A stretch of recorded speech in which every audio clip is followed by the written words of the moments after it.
মৃত্যুর কোনো সিরিয়াল নাই। বাবার কাঁধে সন্তানের লাশ, বড় ভাইয়ের কাঁধে ছোট ভাইয়ের লাশ বহন করতেছে। কোন দিন কখন মরবা, কোন জমিনে মরবা, এটা কেউ জানে না, কেউ জানে না। ওমা তাদেরি নাফসুম বিআইয়ি আরদিন তামুত। তোমার মৃত্যুটা কোন জমিনে হবে, কখন হবে, সেটা শুধুমাত্র আল্লাহ জানে। দুনিয়ার অন্য কেউ জানে না, অন্য কেউ জানার ক্ষমতা পর্যন্ত রাখে না। পাঁচটা জিনিসের খবর শুধুমাত্র আল্লাহ জানে। এর ভিতরে একটা হলো ওয়ামা তাদেরি নাফসুম বিআইয়ি আরদিন তামুত। কোন জমিনে মরব, কোথায় মৃত্যুবরণ করব, কেউ জানে না। যে দুইটা যুবক মারা গেছে ঘরেই ছিল, আজরাইল তারে তাড়া করে নিয়ে গেছে সেখানে। ওখানে যাওয়ার পর অ্যাক্সিডেন্ট হওয়ার পরে মৃত্যুবরণ করছে। যদি ওরা জানতো ওখানে মৃত্যু হবে, কোটি টাকা যদিও তাদেরকে দেওয়া হইতো, যাইতো নি সেখানে, যাইতো না। আল্লাহর বান্দার মৃত্যুর কোনো টাইম নাই। যখন আদেশ হয়ে যাবে, তুমি যখন গুনাহ অবস্থায় রয়েছো, গুনাহ করতেছো রে বান্দা, একটু কল্পনা করো এই মুহূর্তে যদি আজরাইল আমার জন্য আল্লাহ পাঠায়া দেয়, আর যদি আমি উলঙ্গ মহিলাদেরকে দেখতেছি, মহিলাদের নাচ গান দেখতেছি, অশ্লীল ভিডিও দেখতেছি, এ সময়ে যদি আজরাইল এসে আমার জন্য হাজির হয়ে যায়, তুমি তো চলে যাইবা, কিন্তু মোবাইলটা অফ হবে না, মোবাইল অন থাকবে। তোমার কৃতকর্মগুলো মানুষ দেখে যাবে। একটু চিন্তা কর, বালিশের সাথে মাথা লাগায় চিন্তা করো, কোন মুহূর্তে মৃত্যু হয়, কখন মৃত্যু হয়। আলহামদুলিল্লাহ ওয়ালিহি ওয়াসসালাতু আলা নবিয়িহি والوزن والعدل والنظم والفضل والعظم بالجزم بوحدته بكبريائه بسلطان وبإعلان وبإتقان وبيان في الفرقان. ثم نشهد أن سيدنا وسندنا وحبيب ربنا وتويبنا وتويب قلوب ربنا ومولانا محمدا عبده ورسوله صلى الله تعالى عليه وعلى آله وأصحابه وبارك وسلم تسليما كثيرا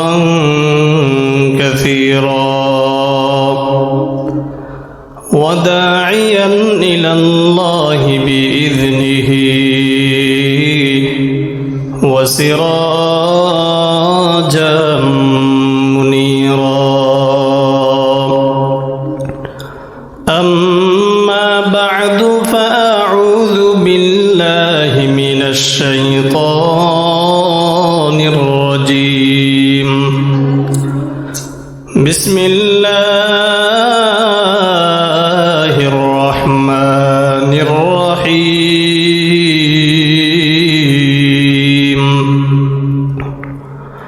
منها خلقناكم وفيها نعيدكم ومنها نخرجكم تارة أخرى. وقال رسول الله صلى الله عليه وسلم: إذا وضع الميت في قبره جاء القرآن عند رأسه والصلاة عن يمينه والصيام عن شماله وسائل الحسنات عند رجليه. أو كما قال النبي عليه الصلاة والسلام صدق الله مولانا العظيم وصدق رسوله النبي الكريم ونحن على ذلك لمن الشاهدين والحمد لله رب العالمين اللهم صل على محمد وعلى آل محمد كما صليت على إبراهيم وعلى آل إبراهيم إنك حميد مجيد اللهم بارك على محمد وعلى آل محمد كما باركت على إبراهيم وعلى آل إبراهيم إنك حميد مجيد मौत को समझा है गाफिल इख्तिताम जिंदगी मौत को समझा है गाफिल इख्तिताम जिंदगी दर हकीकत मौत तेरे इब्तिदाए जिंदगी दर हकीकत मौत तेरे इब्तिदाए जिंदगी ये चमन सहरा भी होगा ये खबर बुलबुल को दो ये चमन सहरा भी होगा ये खबर बुलबुल को दो ताकि अपने जिंदगी को सोच कर कुर्बा करे सदक़ल्लाहुल आज़ीम আল্লাহ রব্বুল আলমিনের দরবারে অসংখ্য অগণিত লাখ কোটি শুকরিয়া যে আল্লাহ রব্বুল আলমিন আমাদেরকে সুস্থ রেখে আল্লাহ রব্বুল আলমিনের ফরজ বিধান জুমার নামাজ আদায়ের জন্য মসজিদে এসে বসার মতো তৌফিক দান করেছেন। সকলে অন্তরের অন্তঃস্থল থেকে শুকরিয়া আদায় করি বলি আলহামদুলিল্লাহ। লক্ষ কোটি দরুদ ও সালাম শফিউল মুযনিবিন খাতামুন নবিয়্যিন সাইয়্যিদুস সাকলাইন ইমামুল মুরসালিন আকায়ে নামদার জনাবে হযরত মুহাম্মদ মুস্তাফা সাল্লাল্লাহু আলাইহি ওয়াসাল্লামের উপর। আমি আপনাদের সামনে পবিত্র কালামুল্লাহ থেকে একটি আয়াতে কারিমা তেলাওয়াত করেছি। মহানবী শ্রেষ্ঠ নবী হযরত মুহাম্মদ মুস্তাফা সাল্লাল্লাহু আলাইহি ওয়াসাল্লামের অসংখ্য অগণিত অমীয় বাণী মূল্যবান হাদিস সমূহ থেকে একটি হাদিস পাঠ করেছি। উক্ত আয়াত এবং হাদিসকে সামনে রেখে নির্ধারিত সময়ের মধ্যে কিছু কথা বলার চেষ্টা করব। ওয়ামা তৌফিকি ইল্লা বিল্লাহ। আল্লাহ রাব্বুল আলামিন বলেন, মিনহা খালাকনাকুম আই ফিত তুরাব, তোমাদেরকে সৃষ্টি করা হয়েছে মাটি থেকে। ওয়া ফিহা নুঈদুকুম, এবং তোমাদেরকে আবার মাটির গর্ভেই রাখা হবে। ওয়া মিনহা নুখরিজুকুম তারাতান উখরা, আবার তোমাদেরকে এই মাটির গর্ভ থেকে হাসরের ময়দানে উঠানো হবে। আপনার আমার সৃষ্টির মূল কোথা থেকে? মৃত্তিকা থেকে। আল্লাহ রাব্বুল আলামিন আপনাকে আমাকে সৃষ্টি করেছেন মাটি থেকে। আল্লাহ রাব্বুল আলামিন অন্যত্র বলেন, হুয়াল্লাযী খালাকাকুম মিন তুরাব।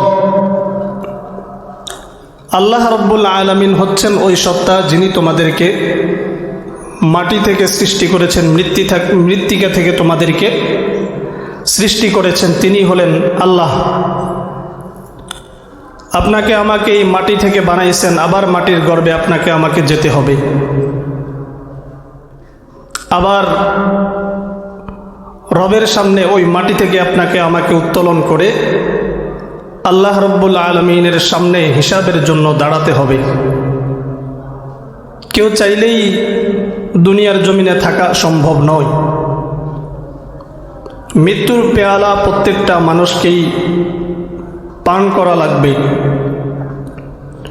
আল্লাহ রব্বুল আলামিন বলেন, কুল্লু নাফসিন যায়িকাতুল মাউত, প্রত্যেকটা প্রাণীকেই মৃত্যুর স্বাদ আস্বাদন করতেই হবে। যার ভিতরে প্রাণ রয়েছে, কুল্লু মান আলাইহা ফান, যার ভিতরে প্রাণ রয়েছে, এমন প্রত্যেকটা জিনিস ধ্বংসশীল, এমন প্রত্যেকটা জিনিস মৃত্যুবরণ করবেই। আমাদের কেশিয়ার সাহেব গত জুমাহে এই সময় এখানে বসা ছিল। আসার সাথে সাথে প্রত্যেকটা জুমাই হাসি মুখে মোলাকাত করতেন, মুসাফাহা করতেন। কিন্তু আজকে দেখেন, দুনিয়ার নিয়ম অনুসারে আল্লাহর বান্দা দুনিয়া থেকে বিদায় নিয়ে চলে গেছেন। এই এলাকারই দুজন সন্তান, তরতাজা দুটো প্রাণ, বাইক অ্যাক্সিডেন্ট করে দুনিয়া থেকে বিদায় নিয়ে চলে গেছেন। মৃত্যুটাকে কেউ অস্বীকার করতে পারবে না। দুনিয়ার জমিনে বহু মানুষ দেখা যায় যারা আল্লাহ রব্বুল আলামিনকে অস্বীকার করে। অনেক মানুষ দেখা যায় যারা কালামুল্লাহকে অস্বীকার করে। অনেক মানুষকে দেখা যায় যারা জান্নাত জাহান্নামকে অস্বীকার করে। অনেক মানুষকে দেখা যায় যারা পরকালে আল্লাহ রব্বুল আলামিনের সামনে দাঁড়াবে, এই জিনিসটাকে অস্বীকার করে। দুনিয়ার সব কিছু যদি অস্বীকার করে, মৃত্যু নামক জিনিসটাকে আজ পর্যন্ত কেউ অস্বীকার করতে পারে নাই, এমনকি পারবেও না। সব কিছু অস্বীকার করা সম্ভব।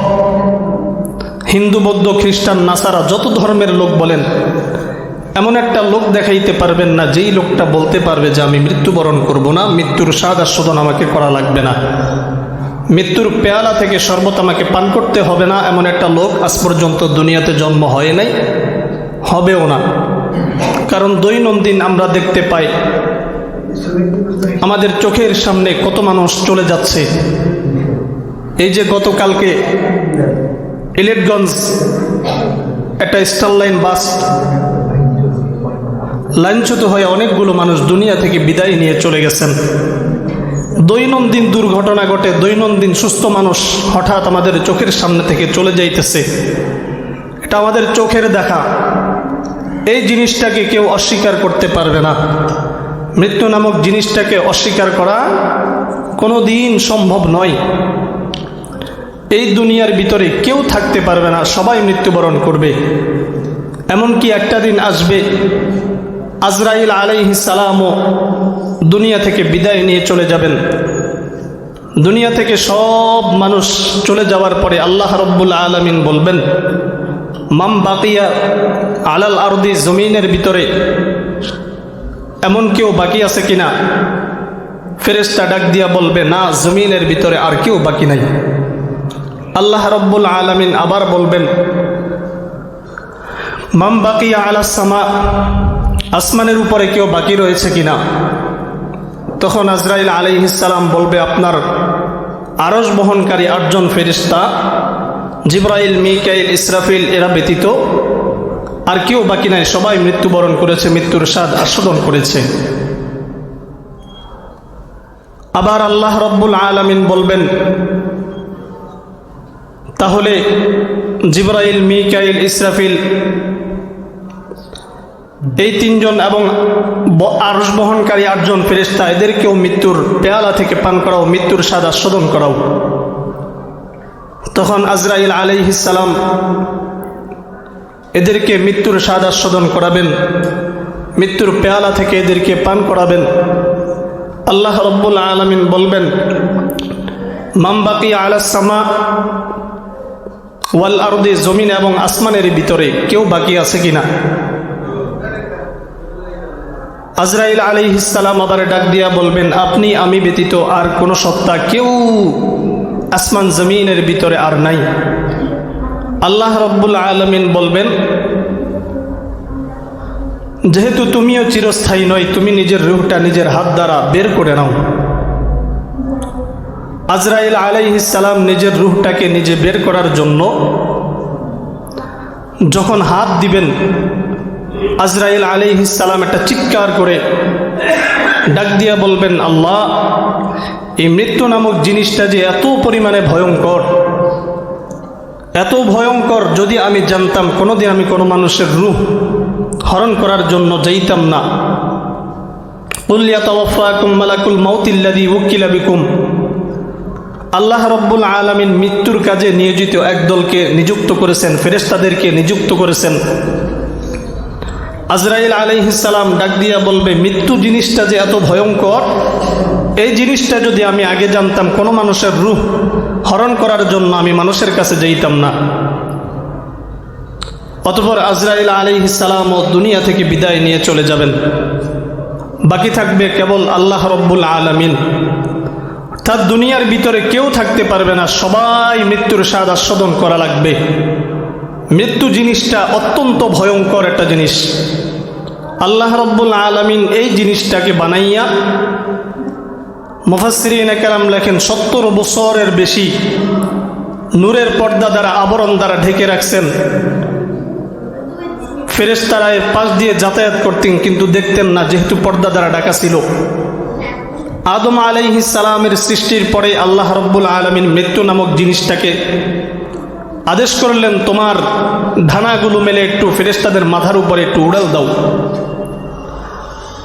তার নূরের ঢানাগুলো মেলে যখন ভয়ঙ্কর রূপ নিয়ে ফেরেশতাদের মাথার উপরে ডানাগুলোকে মেললেন, আজরাইল আলাইহিস সালাম ডাক দিয়া বলে, আল্লাহ, এর চাইতে ভয়ঙ্কর কোনো কিছু তুমি বানাইছো? আল্লাহ রব্বুল আলামিন আজরাইলকে বলে, এর দায়িত্ব আমি তোমাকে দিয়ে দিলাম। আজরাইল আলাইহিস সালাম বললেন, এই ভয়ঙ্কর জিনিসের দায়িত্ব নেওয়া আমার দ্বারা সম্ভব নয়। আল্লাহ রব্বুল আলামিন আজরাইল আলাইহিস সালামকে এর চাইতে শক্তিশালী বানাইয়া তার আয়ত্তাধীন করে দিলেন। মৃত্যু নামক জিনিসটা অত্যন্ত ভয়ঙ্কর, সবাইকে মৃত্যুর স্বাদ আস্বাদন করা লাগবে। ইযা জাআ আজালুহুম লা ইস্তাখিরুনা সাআতাম ওয়া লা ইস্তাকদিমুন। নির্দিষ্ট সময় যখন হয়ে যাবে, তার থেকে 1 সেকেন্ড সামনেও আগানো হবে না, 1 সেকেন্ড পেছনেও নেওয়া হবে না। যথা সময়ে আপনার আমার রূহটা নিয়ে আজরাইল আলাইহিস সালাম চলে যাবেন। আজকে দুনিয়ার জমিনে কত শান শৌকত দেখো, কত কিছু দেখতেছো, নিজেকে অনেক বড় ভাবো, কিন্তু রূহটা যখন বের হয়ে যাবে, তোমার নাম ধরে আর কেউ ডাকবে না। তোমার নাম ধরে কেউ ডাকবে না, বলবে অমুকের লাশ। অথচ আজকে দুনিয়ার জমিনে কত অহংকারী করে, কত টাকার বাহাদুরি করে, কত ধরনের মারামারি, কাটাকাটি, হানাহানি সব করে, কিন্তু যখন রূহটা চলে যাবে, শ্বাস বন্ধ হয়ে যাবে, সাথে সাথে তোমার নাম ধরেও আর কেউ ডাকতে রাজি হবে না। এমনকি তোমার আদরের সন্তান, তোমার আদরের স্ত্রী পর্যন্ত তোমাকে ঘরে রাখতে চাইবে না, ঘরের বাহিরে দিয়ে দিবে। যমুনা কোম্পানির মালিক, বহু টাকার মালিক,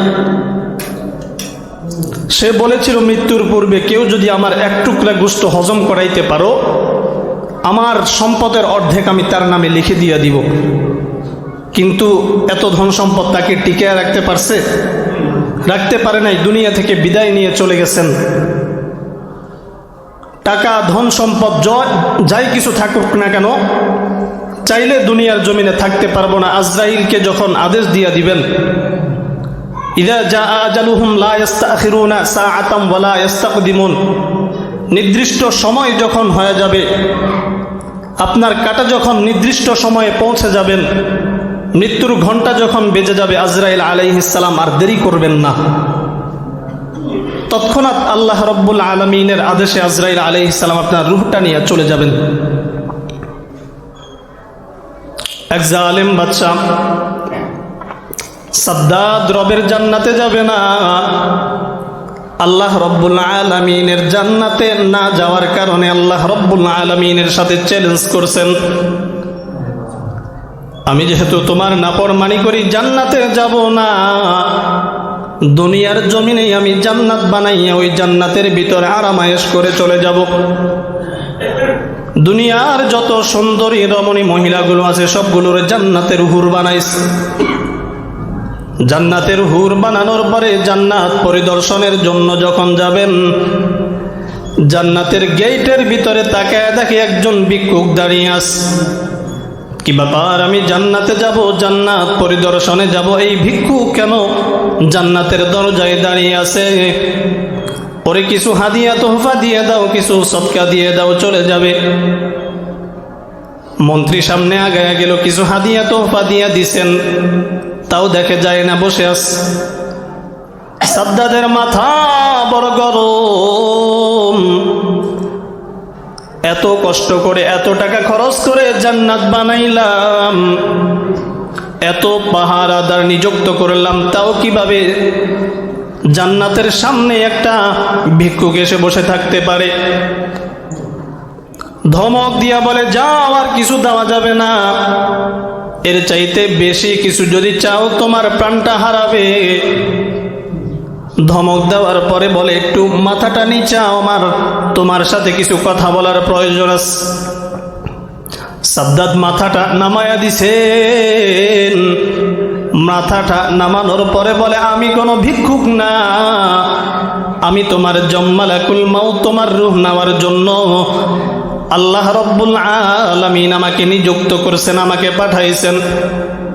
সাদ্দাত বলে, আমাকে একটু সময় দাও, এত অর্থ কোটি খরচ করে জান্নাত বানাইলাম, জান্নাতটা একটু পরিদর্শন করে আসি।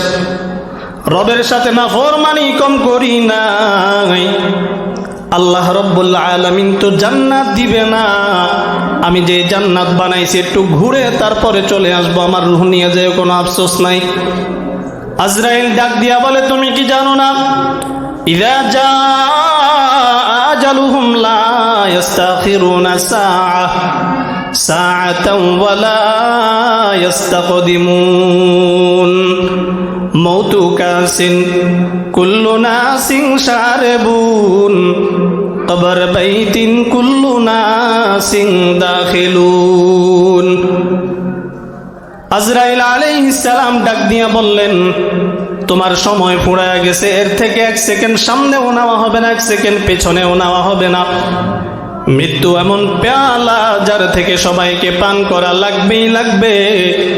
এ কথা বলে তার রূহটা থাপড় দিয়া নিয়ে চলে গেছে। ও আল্লাহর বান্দারা, যথা সময় যখন হয়ে যাবে, মৃত্যু থেকে কেউ পলায়ন করতে পারবে না। আল্লাহ রব্বুল আলামিন বলেন, আইনামা তাকুনু ইউদরিকুমুল মাউত ওয়ালাউ কুনতুম ফি বুরুজিন মুশাইয়াদা। আইনামা তাকুনু, যেখানেই তোমরা পলায়ন করো, ইউদরিকুমুল মাউত, মৃত্যু তোমাদের সাথে সময় মতো সাক্ষাৎ করবে, সময় মতো তোমার কাছে মৃত্যুটা পৌঁছায়া যাবে। তুমি মৃত্যুকে তালাশ করার প্রয়োজন নাই। তোমার যখন সময় হয়ে যাবে, আজরাইল তোমার কাছে গিয়া তোমার রূহটা হরণ করে নিয়ে যাবে, তুমি বলতেও পারবে না। ও আল্লাহর বান্দারা, দুনিয়ার জমিনে থাকা সম্ভব না, সম্ভব না। আজকে দুনিয়ার অর্থ করি, বাড়ি গাড়ি সব কিছু আছে, কিন্তু মানুষ ভুলে গেছে আল্লাহ রব্বুল আলামিন তাকে দুনিয়ার জমিনে চিরকাল থাকতে দিবে না, চিরজীবন চাইলেই থাকতে পারবে না। দুনিয়ার রং তামাশা এত পরিমাণে পাগল, মানুষের চাল চলন দ্বারা বোঝা যায় কবরে যাওয়া লাগবে না, মৃত্যু তাকে গ্রাস করবে না, মৃত্যু নামক জিনিসটা সে ভক্ষণ করবে না, আস্বাদন করবে না। মৃত্যু থেকে জীবনেও পলায়ন করা সম্ভব না। যদিও ওয়ালাউ কুনতুম ফি বুরুজিম মুশাইয়াদা, শক্ত লৌহ প্রাচীরের ভিতরে যদি অবস্থান করো, শক্ত দুর্গের ভিতরে যদি অবস্থান করো, মৃত্যু তোমার সাথে যথা সময় এসে তোমার সাথে সাক্ষাৎ করে তোমার রূহটা নিয়ে যাবেন।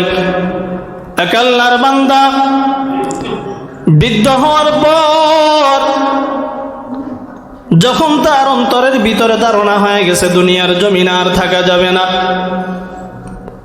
অনেক কোটি টাকার মালিক, অনেক সম্পদের মালিক, সুন্দর একটা বালাখানা বানাইয়া বালাখানার চতুর্দিকে সৈন্য মোতায়েন করে দিছেন, সৈন্য নিযুক্ত করে দিছেন। কেউ যদি ভিতরে ঢুকতে চায় অনুমতি দিবা না, তাকে পারমিশন দিবা না। আল্লাহর বান্দা ভিতরে ঢুকছেন, সবগুলো দরজা লাগায়া দিছে। দেখে ঘরের কর্নারে একজন বৃদ্ধ বসে বসে আল্লাহর জিকির করতেছেন। কি ব্যাপার, তুমি ঘরের ভিতরে কেমনে ঢুকলা? এতগুলো মানুষ, এতগুলো সৈন্য মোতায়েন করলাম, তাও কিভাবে তুমি ঘরের ভিতরে প্রবেশ করলা? বৃদ্ধ ডাক দিয়া বলে, আমি কারো থেকে অনুমতি নেই না, কারো থেকে পারমিশন নেওয়ার আমার প্রয়োজন নাই। আমাকে যখন আদেশ করবে, যত লৌহ ঘেরা প্রাচীরের ভিতরে থাকে, যদিও লৌহ বর্ম পরে থাকে, তারপরেও সময় মতো আমি তার সাথে মোলাকাত করব। আইনামা তাকুনু ইউদরিকুমুল মাউত ওয়ালাউ কুনতুম ফি বুরুজিম মুশাইয়াদা। যেখানে যাও মৃত্যু তোমার পেছনে পেছনে সর্বদা থাকবে। ও বাবারা, কারো জানা নাই কোন দিন মৃত্যুবরণ করবে। আসার জন্য একটা সিরিয়াল মেনটেন করে দিছেন আল্লাহ, যাওয়ার কোনো সিরিয়াল নাই। তাকায় দেখো, তোমাদের এলাকার দুজন যুবক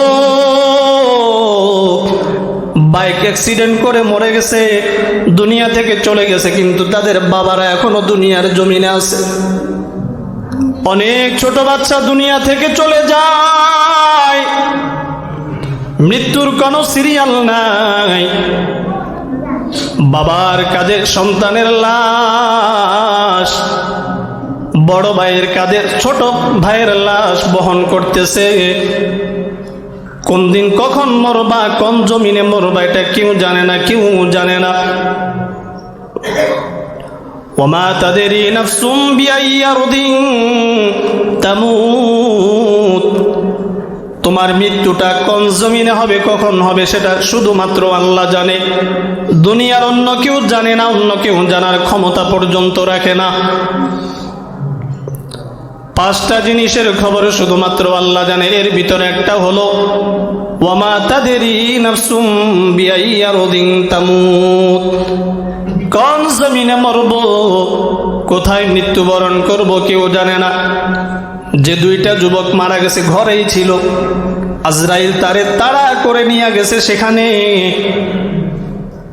ওখানে যাওয়ার পরে অ্যাক্সিডেন্ট হওয়ার পরে মৃত্যুবরণ করছে। যদি ওরা জানতো ওখানে মৃত্যু হবে, কোটি টাকা যদিও তাদেরকে দেওয়া হইতো, যাইতো নি সেখানে, যাইতো না। ও আল্লাহর বান্দারা, মৃত্যুর কোনো টাইম নাই।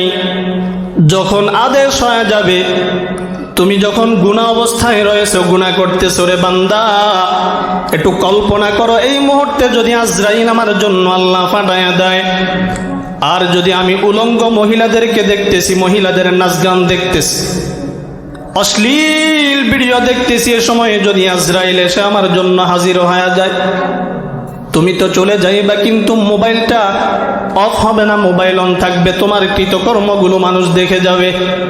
একটু চিন্তা কর, বালিশের সাথে মাথা লাগায় চিন্তা করো, কোন মুহূর্তে মৃত্যু হয়, কখন মৃত্যু হয় বলতেও পারবা না। গুনাহ অবস্থায় মরেছো, হাসরের ময়দানে ওই অবস্থায় তোমাকে তোলা হবে। যে গুনাহ করা অবস্থায় মরেছো, হাসরের ময়দানে ওই অবস্থায় সবার সামনে তুমি উঠে দাঁড়ায়া যাইবা। এই যে আমাদের কেশিয়ার সাহেব চলে গেছেন, মসজিদের জন্য অনেক শ্রম ঘাম ব্যয় করেছেন, মসজিদের পিছনে সময় দিছেন। আল্লাহ রব্বুল আলামিন তার জান্নাতটা, আল্লাহ রব্বুল আলামিন তার কবরটাকে জান্নাতের উচ্চ মাকাম দান করুন। আল্লাহর বান্দা মসজিদের জন্য অনেক শ্রম ব্যয় করেছেন, মসজিদের পিছনে সর্বদা কাজ করেছেন। قال رسول الله صلى الله عليه وسلم سبعة يظلهم الله في ظله يوم لا ظل إلا ظله। হাসরের ময়দানে কারো কোনো ছায়া থাকবে না, হাসরের ময়দানে কোনো ছায়া থাকবে না, কোনো ধরনের ছায়া নাই, কোনো গাছপালা নাই। ওই মুহূর্তে আল্লাহ ডেকে ডেকে ডেকে ডেকে যাদেরকে আরশের নিচে ছায়া দান করবেন, তার ভিতরে একটা হলো যারা মসজিদের সাথে সম্পর্ক রাখে তাদেরকে আল্লাহ ওই কঠিন মুহূর্তে, যেই মুহূর্তে সবাই ইয়া নাফসি বলে চিল্লাইতে থাকবে, কারো পরনে কোনো কাপড় থাকবে না। আম্মা জানা আয়েশা সিদ্দিকা রাদিয়াল্লাহু তাআলা আনহা ডাক দিয়া বললেন, ও মায়ার নবী, আমাদের পরনে যে কাপড় থাকবে না, মানুষকে আমাদেরকে দেখবে না। বলে হাসরের ময়দান এত ভয়ঙ্কর, কোন মানুষ কারো দিকে তাকানোর মতো সেই সুযোগ পাবে না। ওই কঠিন মুসিবতের সময় যাদেরকে আল্লাহ ডেকে ডেকে ডেকে ডেকে আরশের ছায়া দান করবেন 7 শ্রেণীর মানুষকে। আল্লাহ তৌফিক দিলে আগামী সপ্তাহে 7 শ্রেণীর কথা আলোচনা করব। তার ভিতরে 1 শ্রেণীর লোক হলো যারা মসজিদের সাথে সম্পর্ক রাখে, মসজিদের সাথে তাআল্লুক ছিল যাদের, তাদেরকে আল্লাহ ওই কঠিন মুহূর্তে হাসরের ময়দানে ডেকে ডেকে ডেকে ডেকে আল্লাহ আরশের ছায়া দান করবেন।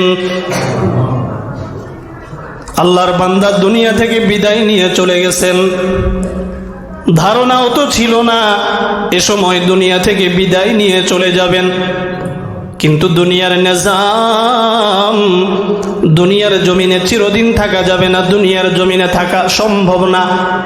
আজরাইল অবশ্যই তার সাথে মোলাকাত করবে। কুল্লু নাফসিন যায়িকাতুল মাউত, প্রত্যেকটা প্রাণীকে, প্রত্যেকটা মানুষকে মৃত্যুবরণ করা লাগবে। কখন কোন জমিনে মরবা সেটা শুধুমাত্র আল্লাহ রাব্বুল আলামিন জানেন, অন্য কেউ জানে না।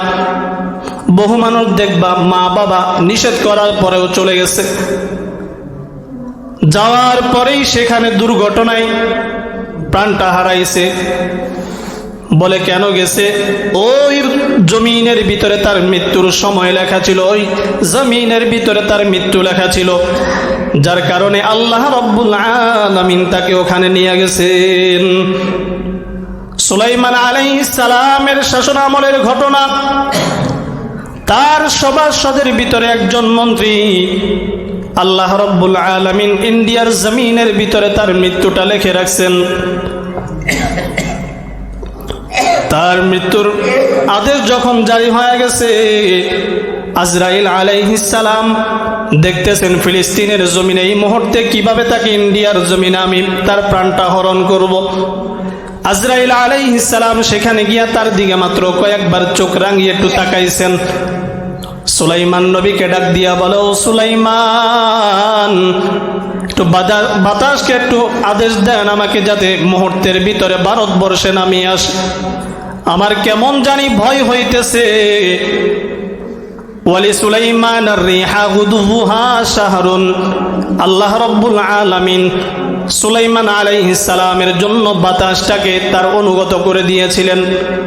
বাতাসকে আদেশ করার পরে বাতাসটাকে মুহূর্তের ভিতরে ইন্ডিয়ার জমিনে নামায়া দিছে। সাথে সাথে আজরাইল আলাইহিস সালাম তার রূহটা কবজ করে নিয়ে গেলেন। পরবর্তীতে আজরাইল আলাইহিস সালাম সুলাইমানের সাথে দেখা হওয়ার পরে